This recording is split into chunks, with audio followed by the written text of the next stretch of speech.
The moment that should have been joyful became the worst of my life. The air in the private hospital room was meant to be thick with the sweet, milky scent of new life, meant to hum with the quiet reverence of a miracle. And for a few fleeting hours it had been. When they had placed her on my chest, a slick, squirming, red-faced bundle of furious life, my world had collapsed and rebuilt itself in a single, shuddering breath. Her name was Luna, a name my husband, Liam, and I had chosen on a rainy Tuesday evening, tracing it onto a fogged-up windowpane. Luna. Our moon, the light in our long, dark night of trying. She was perfect. 10 fingers, 10 toes, a dusting of downy black hair that swirled at her crown like a tiny galaxy. Her eyes, when they finally peeled open, were a startling, deep-sea blue, far darker than my hazel or Liam's warm brown. They seemed to hold an ancient wisdom, a depth that felt both profound and unsettling. I chalked it up to the delirium of a new mother, the exhaustion and the overwhelming surge of love that felt like a physical force, an ocean cresting inside my chest. Liam had been a rock through the entire 20-hour ordeal of labor. He'd held my hand until his knuckles were white, fed me ice chips, whispered words of encouragement that were my only anchor in a storm of pain. He had cried when he'd heard her first cry, his handsome face crumpling in a way I'd only seen once before, on the day we were told we might never conceive. He was supposed to be the other half of this joy, the co-author of this new, beautiful chapter. But something was wrong. The change was subtle at first, a shadow passing over the sun. After the nurses had cleaned Luna up and swaddled her into a tight, pink-striped burrito, they offered her to him. It was the moment I had dreamed of, the mental snapshot I had saved to get me through the worst of the contractions. Liam, my strong, gentle Liam, holding our daughter for the first time. "Here you go, Dad." The nurse, a kind woman named Carol with a mot of smile lines around her eyes, said, extending the precious bundle. Liam didn't move. He was standing by the window, his back to the room, looking out at the city lights twinkling in the twilight. He had been so attentive just moments before, but now he seemed a world away. "Liam," I said, my voice hoarse. He flinched, as if my voice had been a physical touch. He turned slowly, his face pale and slick with a sweat that had nothing to do with the room's temperature. His eyes, normally so full of life and love for me, were wide and unfocused, darting from the nurse to the baby as if she were holding not a newborn, but a venomous snake. I can't," he whispered, the words so quiet they were nearly lost in the hum of the air conditioner. Carol's smile faltered. "It's all right, Dad. Lots of new fathers are a bit nervous. Here, I'll show you how to support her head." She took a step forward. Liam took a step back, his hand coming up in a warding-off gesture. It was a small movement, but it was violent in its rejection. The air in the room went from reverent to arctic in a heartbeat. "No," he said, his voice stronger now but brittle. I need some air. I'm feeling a little faint." Before I or the stunned nurse could say another word, he was gone, pushing through the door and leaving a wake of deafening silence. Carol tried to cover the awkwardness, fussing over Luna and placing her gently in the clear plastic bassinet beside my bed. "He'll be back," she said, her professional cheeriness sounding hollow. It's a lot to take in. A big, life-changing day. But I knew Liam. He wasn't a man who ran from big moments. He ran towards them. When we'd bought our first house, a dilapidated fixer-upper that had made me want to cry, he had rolled up his sleeves and started tearing down a wall with a joyful whoop. When my father had passed away, he had organized the funeral, held my mother, and been the unshakable foundation for our entire grieving family. He wasn't afraid of responsibility. He was afraid of our daughter. The minutes stretched into an hour. The hospital's rhythm continued around us, the distant ding of an elevator, the squeak of soft-soled shoes in the hallway, the muted wail of another baby. But in our room, the silence was a living entity, a heavy blanket smothering the joy that was supposed to be there. I watched Luna sleep, her tiny chest rising and falling, and a cold dread began to seep into my bones, a fear far more primal than childbirth. He came back eventually. His face was scrubbed raw, his eyes red-rimmed. He offered me a weak, unconvincing smile. "Sorry about that," he murmured, not meeting my eyes. "Just overwhelmed." "Liam, what's wrong?" I pleaded, my voice cracking. "Talk to me." "Nothing, Elara. I swear. I'm just tired. It's been a long day." He pulled a chair to the far side of the room, as far from the bassinet as he could get, and stared at the blank television screen. The moment that should have been joyful became the worst of my life. He was there, but he was a ghost. For the next 2 days in the hospital, Liam operated on the periphery of our new world. He spoke to the doctors, filled out paperwork, and answered the flood of congratulatory calls and texts with a forced, hollow cheerfulness that made my skin crawl. He would bring me food and water, ask if I needed anything, his kindness a clinical, detached performance. But he would not look at Luna. If his gaze accidentally strayed to the bassinet, he would physically recoil, his jaw tightening, a flicker of something I couldn't name, terror? Disgust, flashing in his eyes before he looked away. He never once reached out to touch her. Not a finger to her cheek, not a hand on her swaddle. I made excuses for him, to myself and to the nurses who shot him increasingly concerned glances. He's exhausted. He's in shock. He's just scared of her fragility. But every excuse felt like a lie I was telling to a jury that had already convicted me. Our journey to have Luna had been a 5-year war against my own body. A grueling campaign of charts, injections, timetables, and crushing disappointments. I remembered the nights I had cried into his chest after another negative test. The way he would hold me and whisper, "It's okay, Elle. We're okay. That's what matters." He was the one who researched new clinics, the one who reminded me to take my medication, the one who sat through every invasive, undignified procedure without a hint of complaint. He had painted the nursery himself, a soft, buttery yellow, and spent weeks assembling the crib, testing its sturdiness over and over. He would read to my swollen belly at night, his deep voice a soothing rumble against my skin, telling our unborn child about the world, about the dog we would get her, about the stars. He had wanted this, ached for this as much as I had. This man, this stranger sitting in the corner of my hospital room, was not that man. That man was gone. The ride home was the longest 10 minutes of my life. The world outside the car windows was bright and sunny, mocking the frigid silence inside. Liam drove with a rigid formality, his hands gripping the steering wheel at 10 and 2, his eyes fixed on the road. I sat in the back with Luna, who was strapped into her brand-new car seat. Her little face was scrunched up in sleep, oblivious to the chasm that had opened between her parents. When we arrived at our small suburban house, the house we had poured all our love and dreams into, it felt alien. The "Welcome home, baby Luna" banner my sister had hung over the door seemed like a cruel joke. Liam carried the bags in, but he let me unstrap the car seat and carry our daughter across the threshold. He walked ahead of me, opening the door to the nursery he had so lovingly prepared.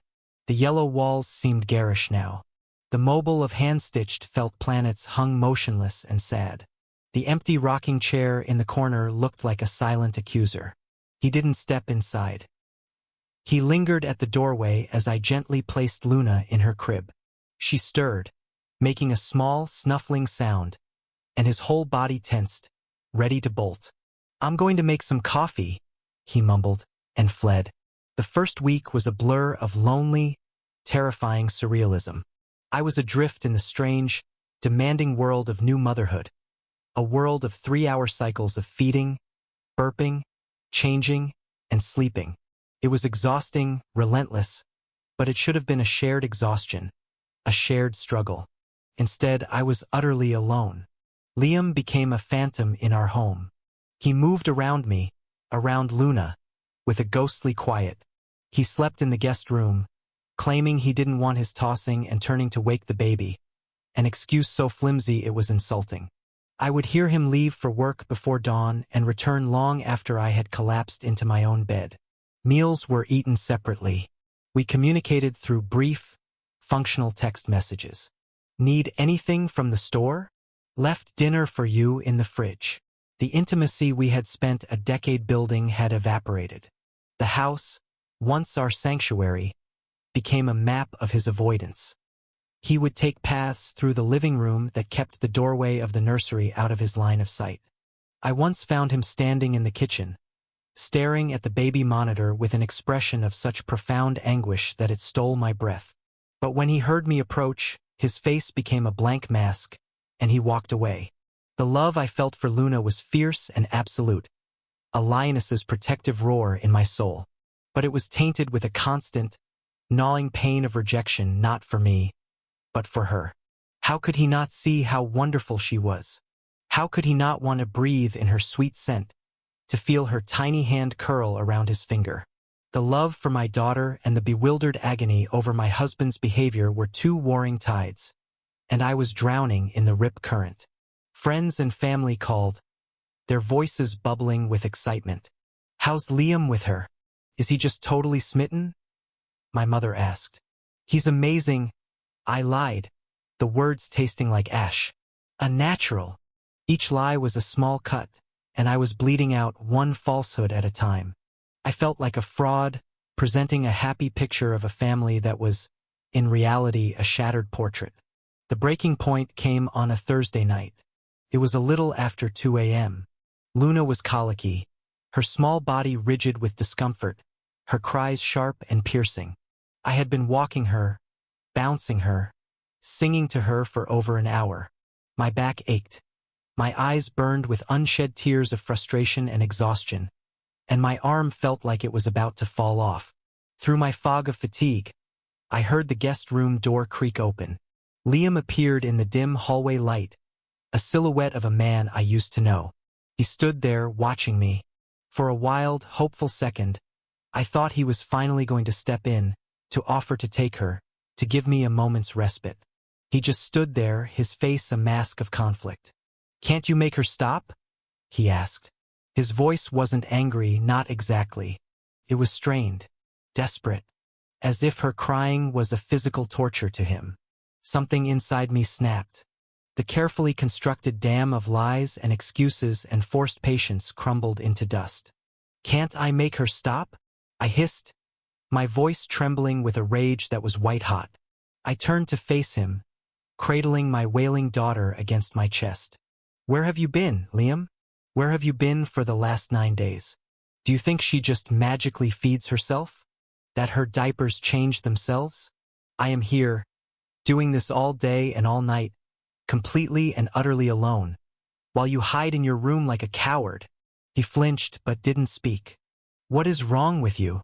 I sobbed, the tears finally coming hot and furious. "She is your daughter, your beautiful, perfect daughter, who we prayed for, who we cried for, who we fought for, and you look at her like she's a monster. You won't touch her. You won't even look at her. What did she ever do to you?" My voice had risen to a shout, echoing in the quiet house, competing with Luna's cries. He looked at me then, truly looked at me, and what I saw in his eyes wasn't anger or indifference. It was pure, unadulterated terror.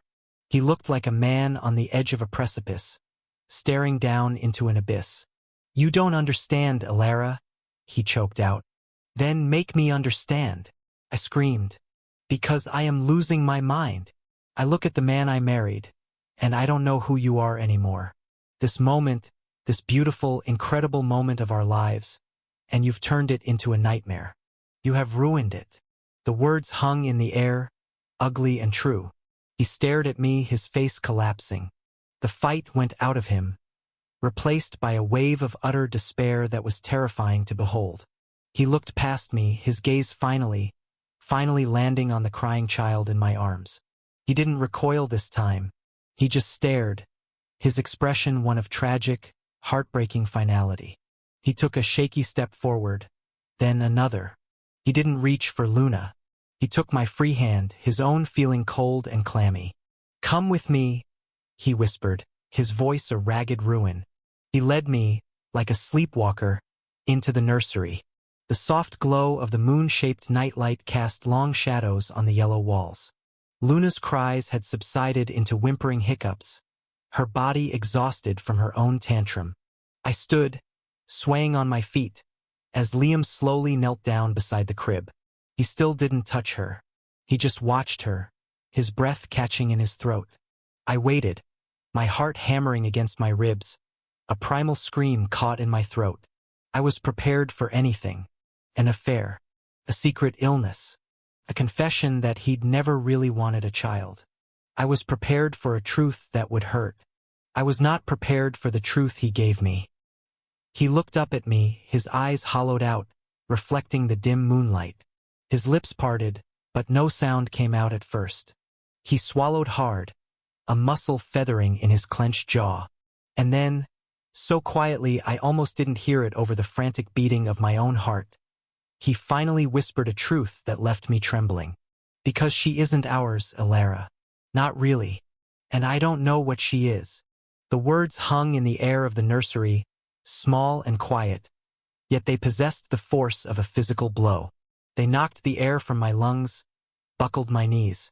For a moment, my brain refused to process them. They were nonsensical, a string of syllables from a language I didn't speak. Luna was asleep in my arms, a warm, solid weight against my chest. I could feel her heartbeat, smell the powder and milk scent of her skin.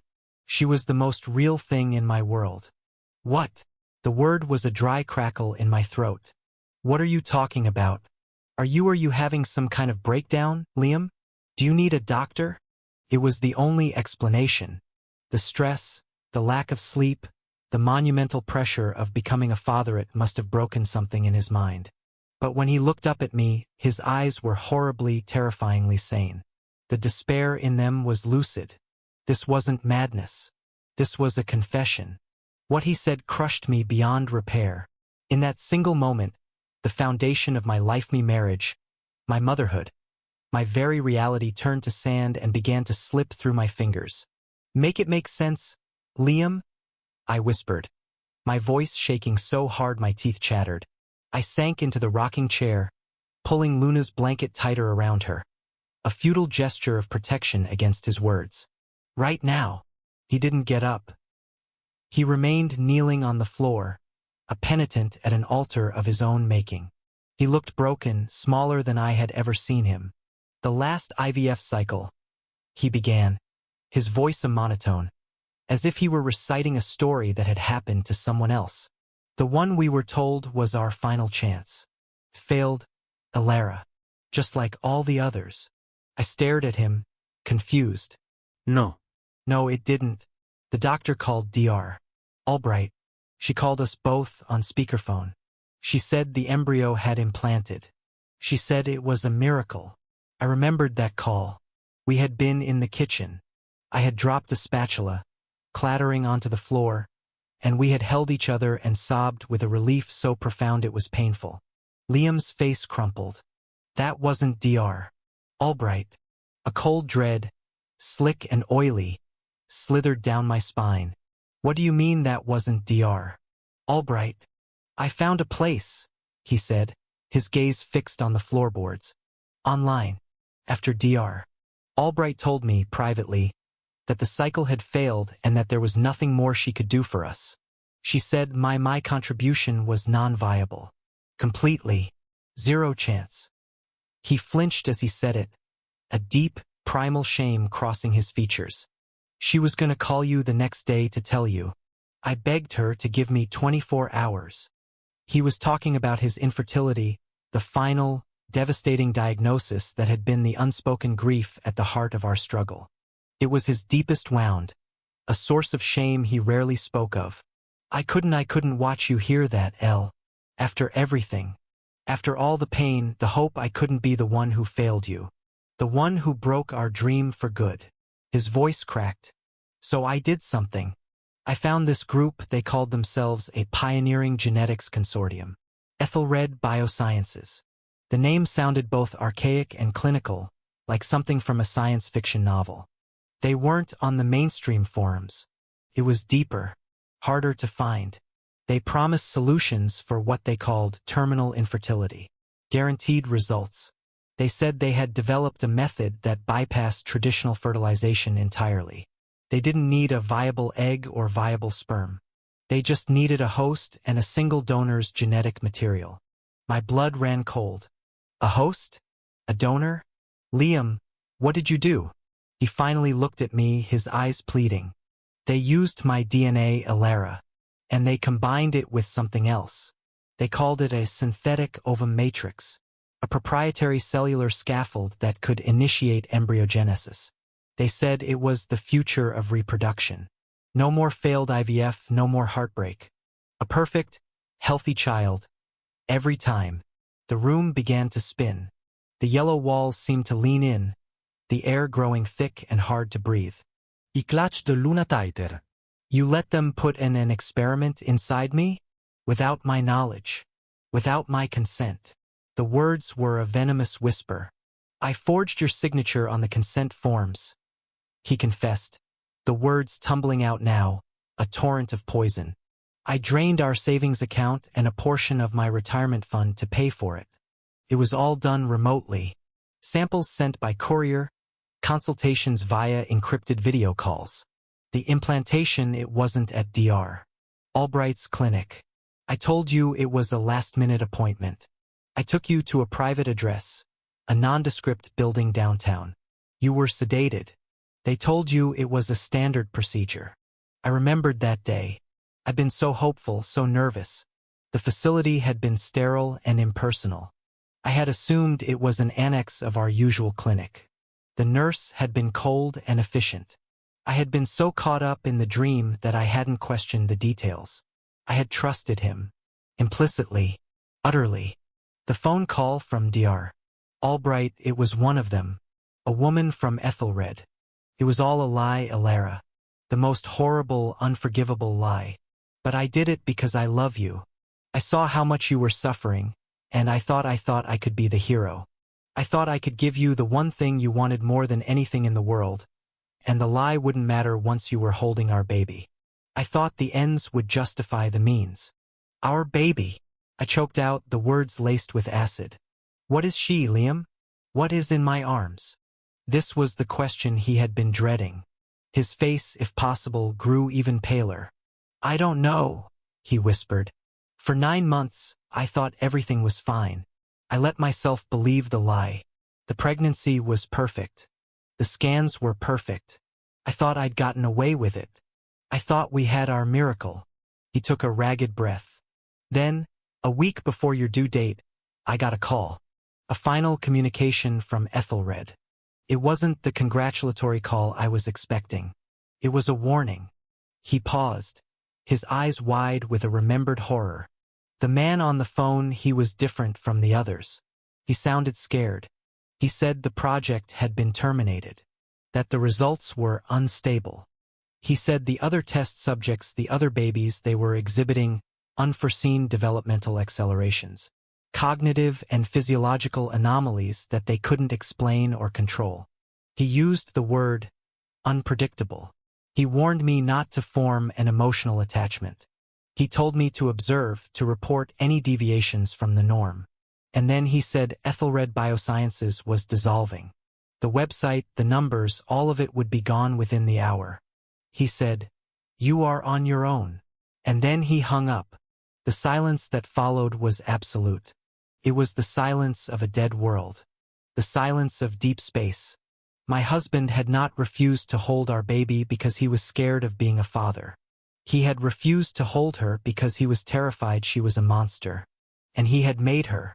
He had commissioned her creation, sold our future for her, and lied to my face every single day for nearly a year. The rage that rose in me was a physical thing, a volcanic eruption of betrayal and violation. It was so immense, so all-consuming, that it had no sound. My scream was trapped in my throat. I carefully, gently, stood up and placed the sleeping Luna in her crib. I turned to face him, my body vibrating with a cold fury I had never known I possessed. "Get out," I said, my voice dangerously calm. "Alara, please, get of my house. Just listen to me." I have listened. The scream finally ripped itself from my lungs, raw and ragged. I have listened to the most insane, monstrous confession I could ever imagine. You violated me. Liam. You let strangers put an unknown thing inside my body. You stole our money. You lied to me every single day. You are not the man I married. I don't know what you are, but you are not him. I was advancing on him, and he was scrambling backward on his hands and knees, his face a mask of terror and regret. Every touch, every kiss, every "I love you" for the past year has been a lie. I spat. You stood there and watched me. So happy. So blissfully ignorant. Knowing this horror. You let me fall in love with a fantasy you created. I reached the door of the nursery. Get out of my sight before I do something we both regret. He finally staggered to his feet, tears streaming down his face. I love you, Alara. I did it for you. Don't you dare say that. I whispered, my voice lethal.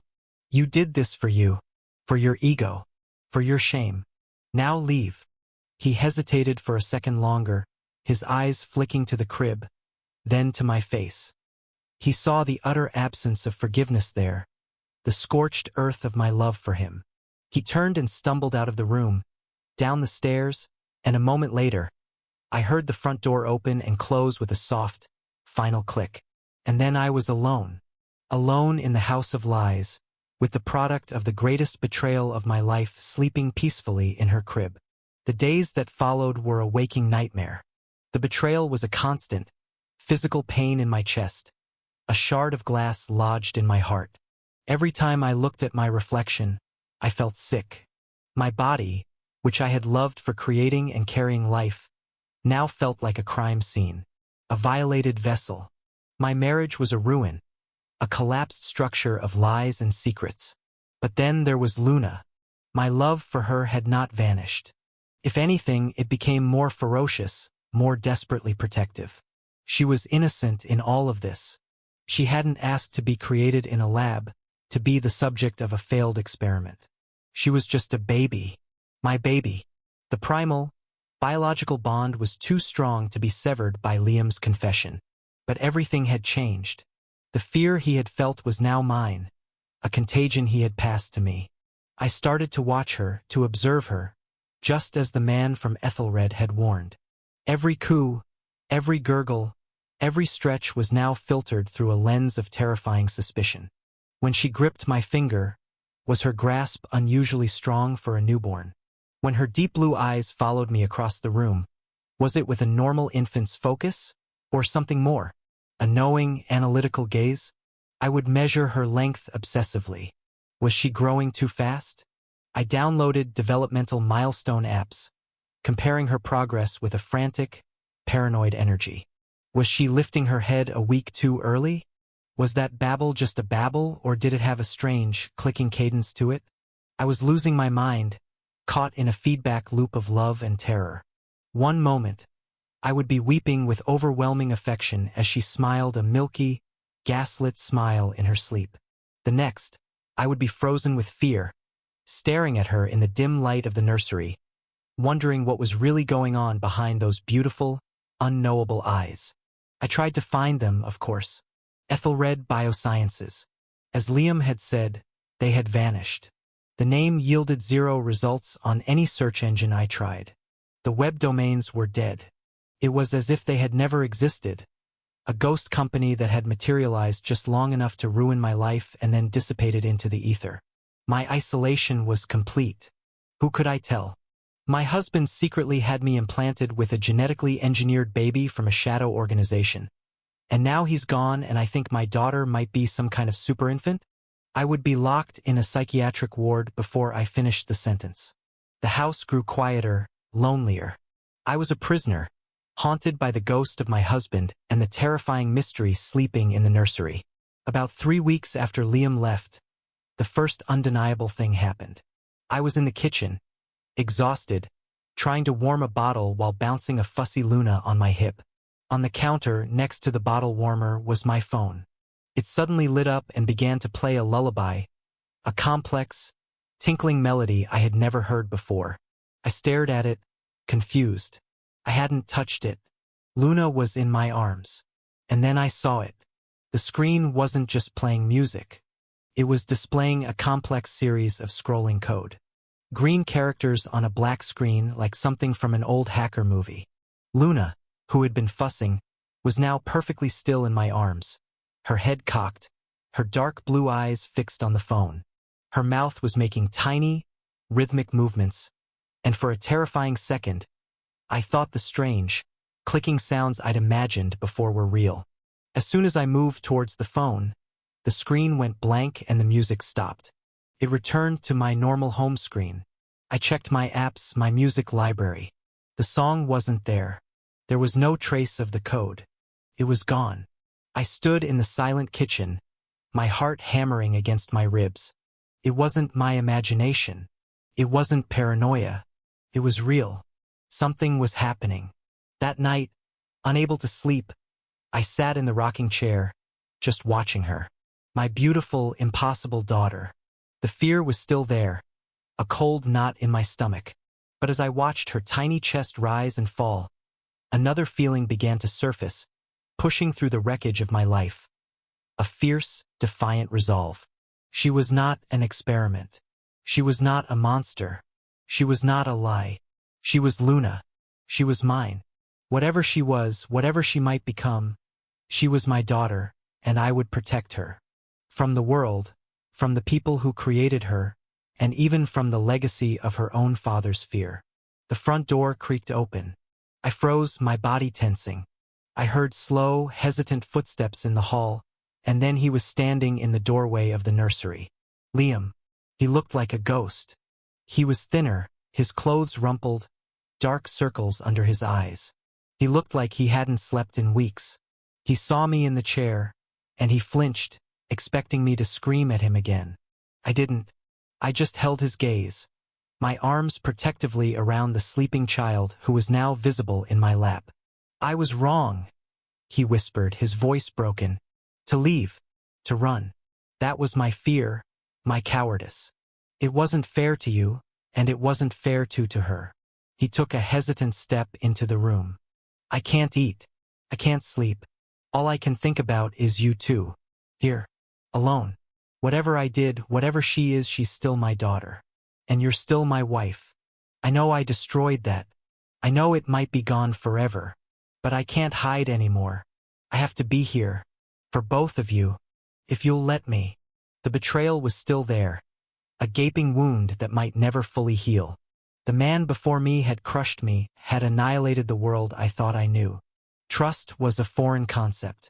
But looking from his shattered face to the face of my sleeping daughter, I understood a new, terrifying truth. I couldn't do this alone. We had stumbled into a story far bigger and stranger than a simple family drama. We were on the edge of an unknown abyss, and the only person in the world who understood was the man who had pushed us there. I didn't say yes. I didn't say no. I just shifted slightly in the chair, making a small space beside me on the rocker. An invitation. He walked slowly, reverently, across the room and knelt beside the chair again. This time, there was no fear in his eyes. Only a profound, bottomless sorrow and a glimmer of desperate love. "Can I?" he whispered, his gaze on Luna. I watched him for a long moment, then gave a single, almost imperceptible nod. Slowly, as if approaching a sacred relic, Liam reached out a trembling hand. He didn't try to hold her. He just gently laid his index finger against her tiny, perfect hand. And then Luna's fingers, impossibly strong, impossibly sure, curled around his and held on tight. Liam gasped, a small, sharp intake of breath. He looked from her hand to my face, his eyes asking a million questions for which neither of us had an answer. The future was a terrifying, uncharted territory. Our family was broken, our trust obliterated.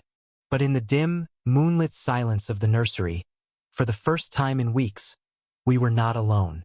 We were three people, bound by a terrible secret and an impossible love, facing the unknown together. And as I looked at my daughter, I knew, with a certainty that chilled me to the bone, that the strangest part of our story was only just beginning.